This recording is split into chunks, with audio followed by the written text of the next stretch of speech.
2 goals from Galatasaray of Turkey striker Victor Osimhen last Friday propelled the Super Eagles of Nigeria to a 2-0 victory over Rwanda in Kigali as Africa World Cup qualifying games for the World Cup took center stage.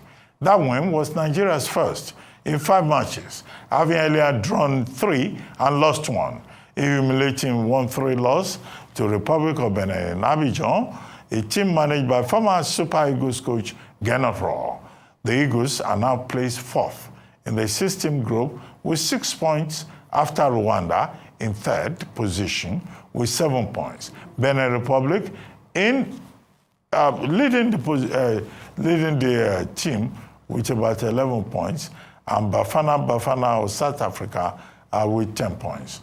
All the national teams have played 5 matches each. On Monday, Nigeria will play their next qualifying game against Zimbabwe. Well, no, that's on Tuesday. It's not Monday. At Goswell Akpabio International Stadium in Uyo, Akwa Ibom State.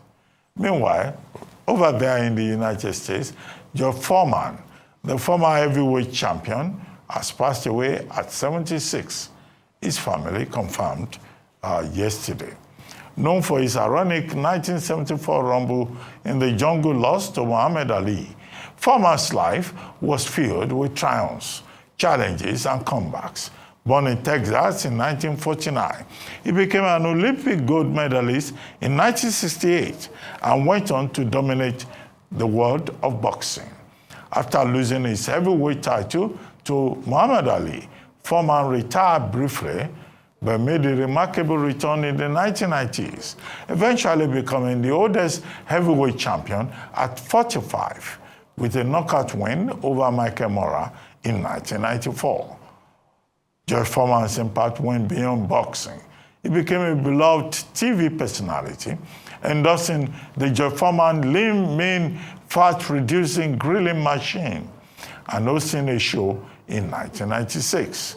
Over his career, he amassed a record of 81 fights, winning 76 with 68 knockouts. A man of faith, Foreman became an ordained minister after his first retirement. A dedicated family man, he married 4 times and had 12 children, famously naming all his sons George Edward Foreman.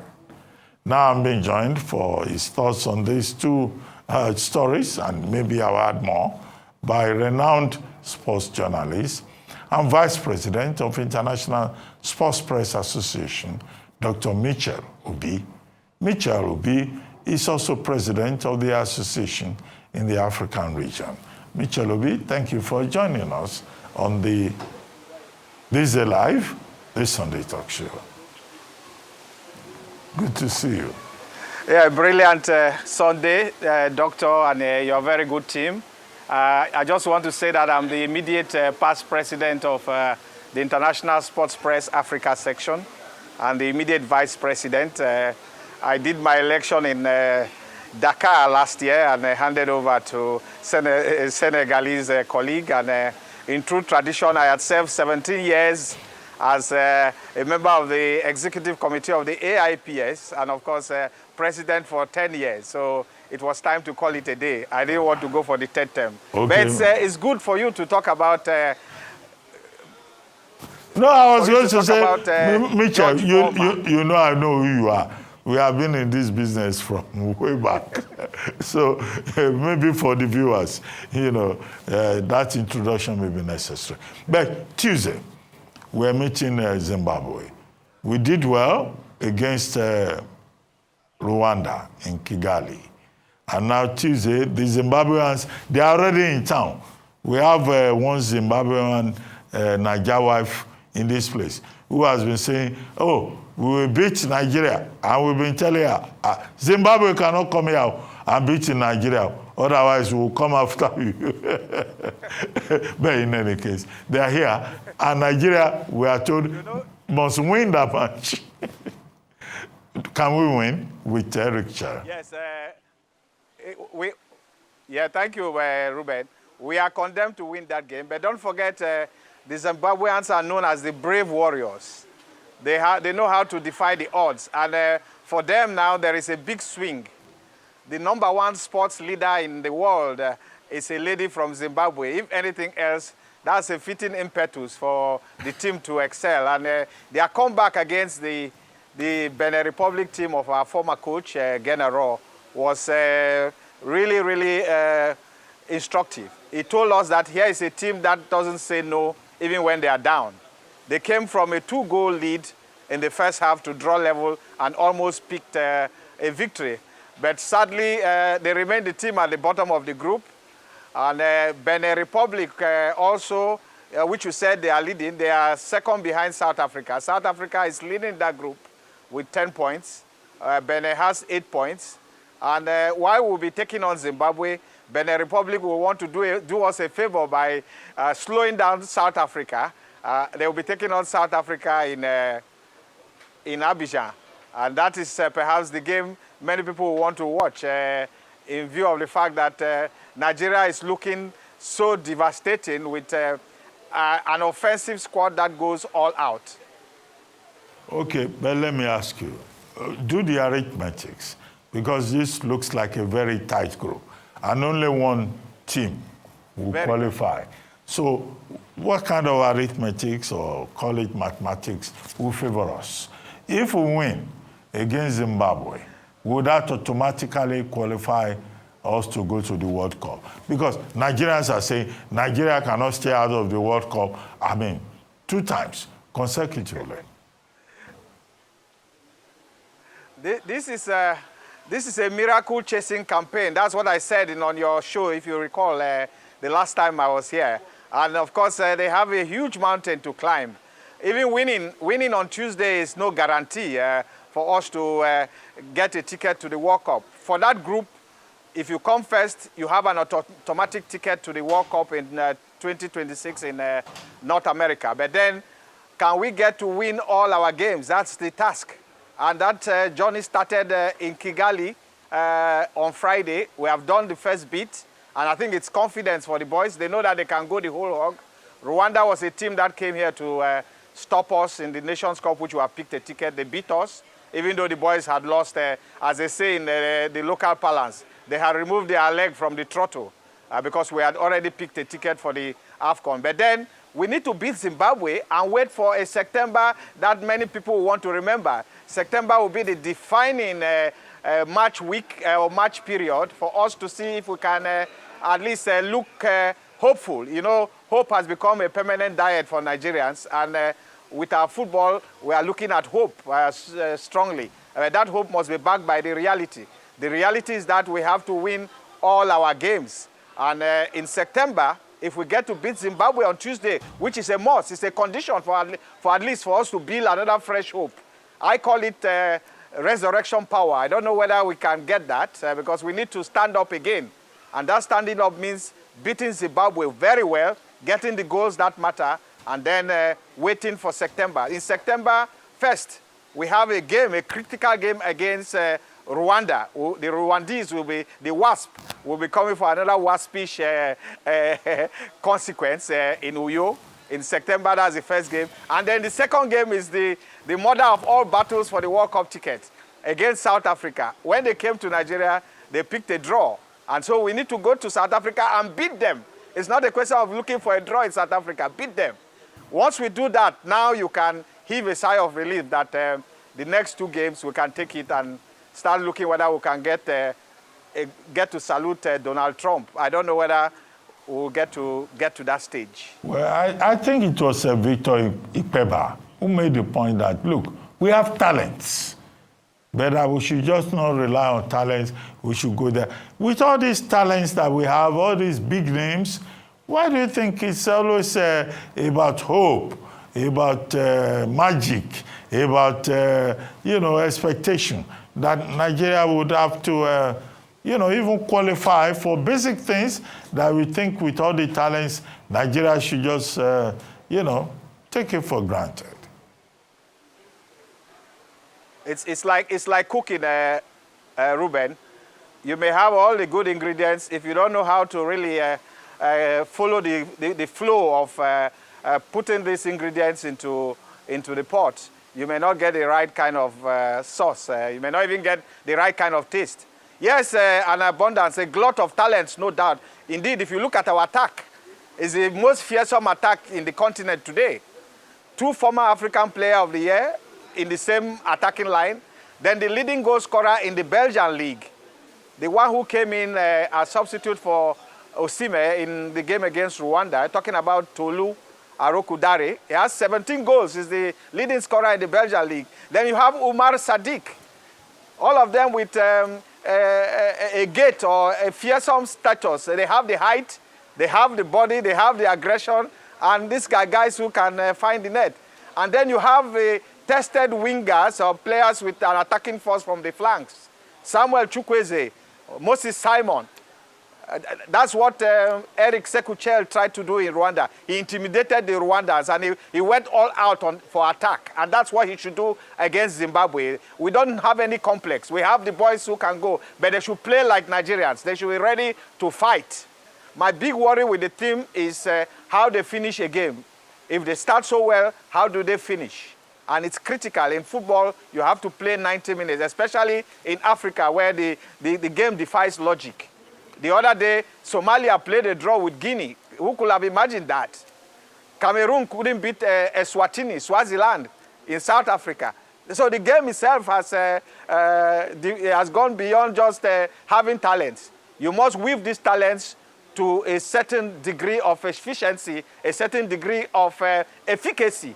And these talents must also go beyond just banking on their talents. They must add to it. Okay. The as a veteran in the game, what is your prediction?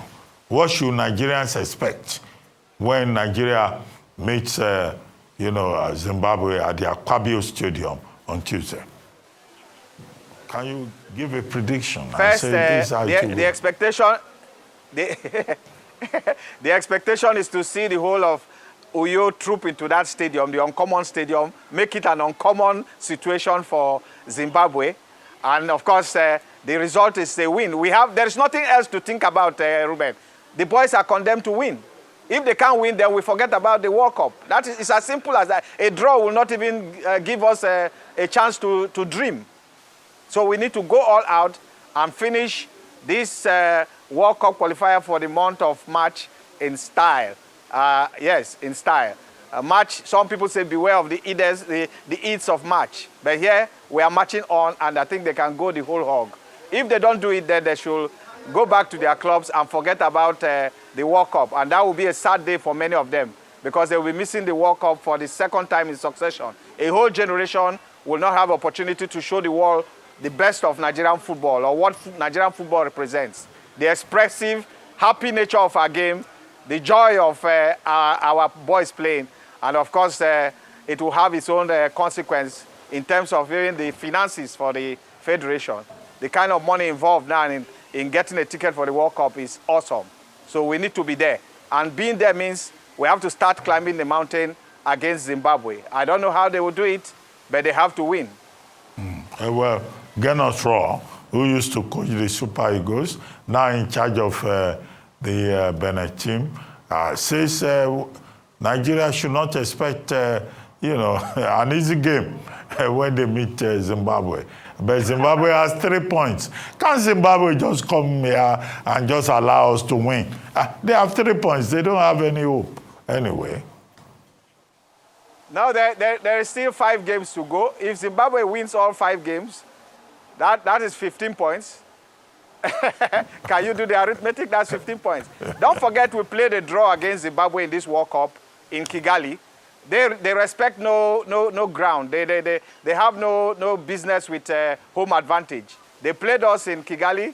They played Benin Republic in Durban. So they don't have respect for home ground. This is as I say, is a team on the move.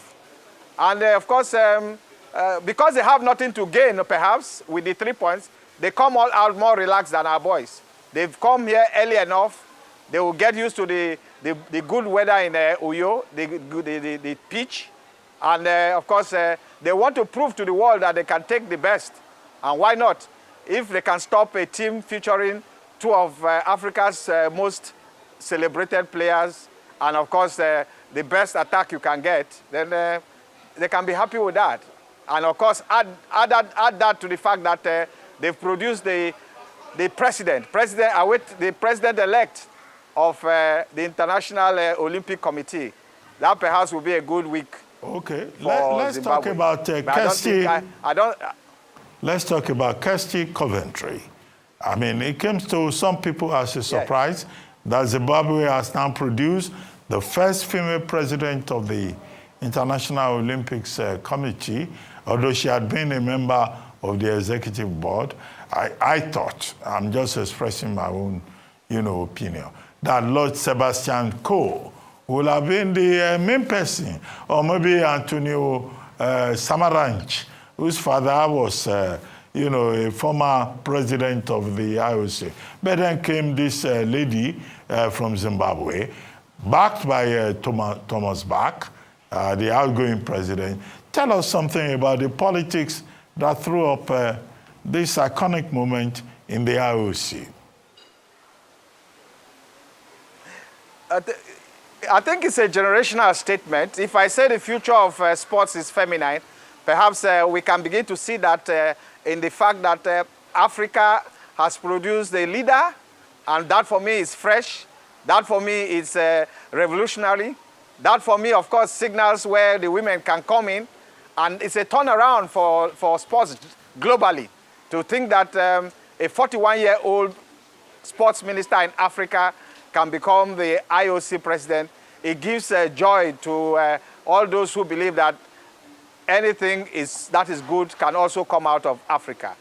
You might say she was heavily backed by Thomas Bach, but then somebody always backs somebody. And in politics, once you do your homework right, and you become either a good godson or a good goddaughter, the godfather can be happy. And that's the joy of it, when you all combine forces to make the distinction. At no point in time was Sebastian Coe a front runner in this race. It was all the hype. It was all the big hype. The one who would have gotten it because of the nostalgia of his father's reign, and of course the support and the legacy of his father, was Antonio Samaranch Jr. He also is an insider. But then Thomas Bach had his good thinking, and I think he has completed the circle. Now we can say of the IOC that it's gone round, and of course a woman going to Greece, where the game started, to take the mantle of leadership. And of course, where she won her own gold medal, her first gold medal inside the pool was in Greece. It tells us something, that going back to where the game started and putting the ring of change. I think Kirsty Coventry will do us something good. Already she has been managing the commission, coordinating the Youth Olympics coming up in Dakar next year. She will have to give up that as president now. But she's been doing a good work. Celebrate Africa, welcome the world. And that's, the motto of the Youth Games, the first ever Olympic event in the continent. And she's been chairmaning coordinating the commission. And I think as president, it will be a joy to see Africa even one day bidding to welcome the world Olympic-wise. With her there, nothing is impossible anymore. Well, George Foreman is dead at 76. Odek's world boxing champion, famous, for that rumble in the jungle in Kinshasa in 1974. Would you like to pay a brief tribute to George Foreman? Yes, here was a man who came into the game from the streets, made his mark, and he has joined the celestial great upstairs, the iconic trio, as I call them, Muhammad Ali, Joe Frazier, and George, Mr. George, the one whose grill, my good friend Chuka Moma will always say, Mitchel, are you doing the rabbit on the George Foreman grill to squeeze out all the oil from the rabbit? George Foreman's grill was a delight to all those who know this preacher puncher. Foreman was a hitter of no mean extraction. And inside the ring, he gave it all. And the world will miss a great boxer who became a heavyweight champion at 45. That tells you how he kept himself good. And of course, Foreman had a lovely time outside the ring, and we will miss him, no doubt. I remember him saying that he was mugged in the jungle. He came to Kinshasa in the Mataya Stadium where they buried the dead, and that's where Mobutu converted to the stadium. He said he came to Kinshasa with 2 titles, and it was taken away by a Charlie Smile, the way he called Muhammad Ali, who said he was the smartest Charlie Smile he could ever get to meet. Of course, Muhammad Ali's heritage and of course his legacy was situated well in that fight. But George Foreman, without George Foreman, who will have talked so well about Muhammad Ali? I think we've had a great, and there will be so many to look at what he did and how he did it. Here was a fearsome hitman. Inside the ring, he suffered no fools. And even against Muhammad Ali, when Ali told him that, look, is that all you have, Mr. George? After throwing the best of his punches, he knew he was in the wrong place at the wrong time. That's how boxing goes. Sometimes you find the true fighter only inside the ring. And George Foreman was one of them. But George Foreman was also a pastor at a point. He also went into business, and he did well, you know, with his great business and all of that. What do you have to say about that? And he named all his children Edward George Foreman, you know, making a statement from the family. Boxers have a way of coming up with a very good philosophy. George Foreman was not outside of that fold. Foreman was a good storyteller, and he could engage you. And that's why, as a preacher, he started his church from outside, and even before he knew it, the crowd got large, and he had to go for a wasteland and build his church. That tells you the strength of his communication skills. Beyond all of that, he could market well. And boxing then, of course, you had to sell yourself. Foreman was a good salesman. And if you want to know how to sell yourself outside the ring, perhaps he had some tips to give. I think for me, it was about his knockouts that really got me on.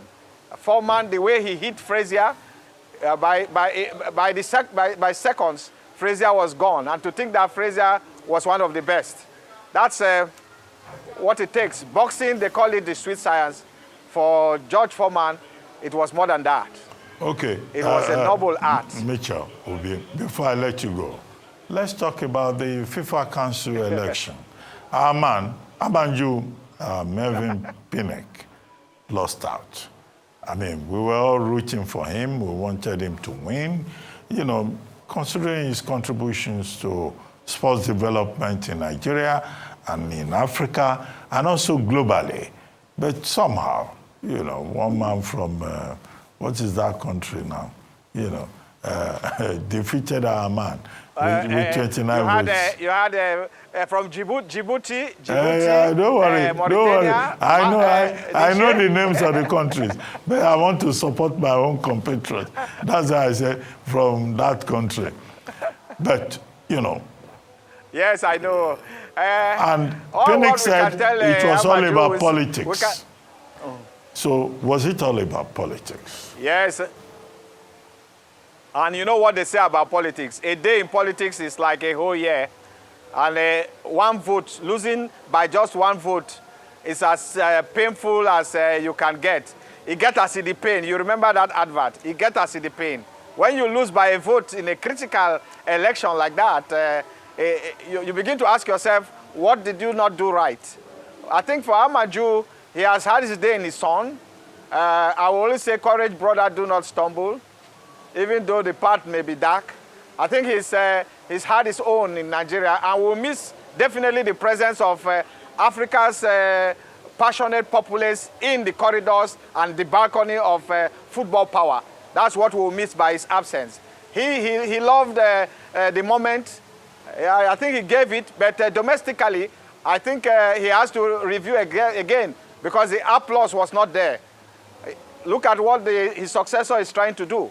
For the first time, we are thinking about having a 69-room hostel for the national team. We are thinking of having a training center, a training ground for our national team. And FIFA is backing that with $4.8 million, 24 months. They say it will be ready. Those are the kind of legacy you leave. Elections will come and go, but when you leave a legacy that can be well defined, many people will see the beauty of your stay. I think for everything under the sun, Amadou had had his season. Well, thank you very much, Mitchel Obi, for joining us on this Live This Sunday Talk Show.